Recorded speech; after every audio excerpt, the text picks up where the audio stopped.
మన ప్రభువును రక్షకుడైన యేసుక్రీస్తు నామంలో మీ అందరికీ శుభాభివందనాలు తెలియజేస్తున్నాను. ఈ 40 దినాలు శ్రమ దినాలలో మన మార్కు సువార్త 2వ భాగం అనగా 8వ అధ్యాయం నుంచి 16వ అధ్యాయం వరకు కొన్ని భాగాలు మనం తీసుకుని దాని మూల పాఠాలు మనం నేర్చుకుంటూ ఉన్నాం. ఈరోజు 15వ దినం.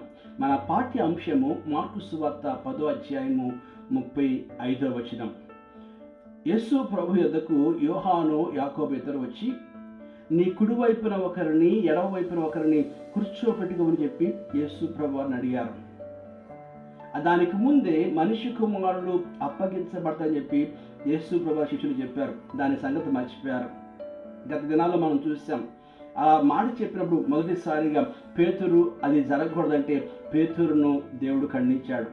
మరలా రెండవసారి చెప్పాడు మనిషి కుమారుడు అప్పగించబడతారంటే వారు ఆ విషయాన్ని మర్చిపోయారు. మరలా వారిలో ఎవరు గొప్పవారో వారికి వారు తర్కవాదం చేసుకుంటున్నారు.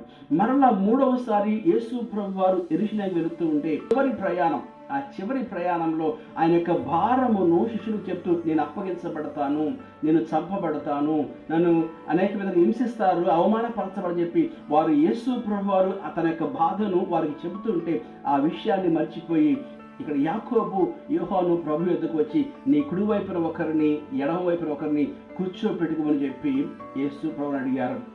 ప్రభు అన్నారు కదా, మీరు ఏమి అడుగుతున్నారో మీకు తెలియట్లేదు. అవునే, వారు ప్రభు కొరకు శ్రమపడ్డారు. యాకోబు మొదటి హతసాక్షిగా మార్చబడ్డాడు. యోహాను ప్రభువు కొరకు ఎంతో గొప్ప పరిచయం చేశాడు. పద్మాసు దేవుని మహిమను చూశాడు, అద్భుతమైన పుస్తకాన్ని రాశాడు. కానీ ఈ యొక్క కార్యం మనం చూసినప్పుడు ఈ కార్యము యేసు ప్రభు వారు ఒక్కరు మాత్రమే చేయగలరు.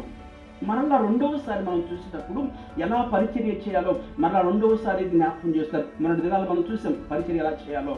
మనం హెచ్చించబడాలి అంటే, మనం ఘనంగా ఉండాలంటే ఎలాంటి స్థితి మనకు కావాలో మనం చెప్పారు. మరలా ఇప్పుడు కూడా అదే చెప్తారు. మీలో ఎవరైనా గొప్పవారిగా ఉండాలంటే మీరు పరిచర్య చేసేవారు ఉండాలి. మీలో ఎవరైనా ప్రాముఖ్యమైన వారిగా ఉండాలంటే కనుక మీరు దాసులుగా ఉండాలి. మనిషి కుమారుడు పరిచర్య చేయడానికి వచ్చాడు, కానీ పరిచర్య చేయడానికి రాలేదని చెప్పాడు. యేసు ప్రభువు ఆ మాట చెప్పడమే కాదు, కానీ దానిని క్రియరూపంలో చూపించాడు.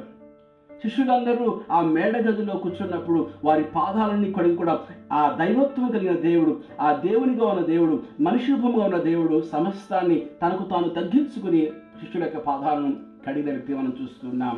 100% దైవత్వం, 100% మనిషి. కానీ రిక్తునిగా చేసుకుని మనిషి కుమారుడు దాసుడిగా వచ్చి శిష్యుల యొక్క పాదాలను కడిగాడు. దేవుని పరిచర్య విషయంలో మనము నమ్మకంగా ఉండాలి. దేవుని పరిచర్య విషయంలో మనము పరిచర్య చేసే వారంగా ఉండాలి. దేవుని పనిని మనము గణపరిచే వారంగా ఉండాలి. అప్పుడు దేవుడు తప్పకుండా తగిన సమయంలో మనం హెచ్చిస్తాడు. తన నామ మహిమార్థమై మనం ఘనంగా వాడుకుంటాడు. అట్టి కృప దేవుడు అంతా చెందాక. ఆమేన్.